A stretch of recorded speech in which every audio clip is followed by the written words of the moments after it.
Spain F-18 jet तैयारा गिरकर तबाह।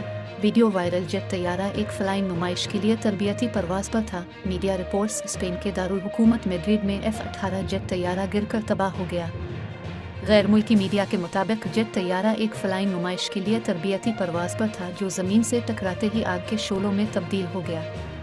Reports के मुताबिक अमरीकी साख्ता F-18 हॉर्नेट लड़ाका तैयारे ने बुलंदी पर जाकर अचानक कंट्रोल खो दिया और रास का रुख नीचे ज़मीन पर होने के बाद दोबारा ऊपर की जानिब न हो सका।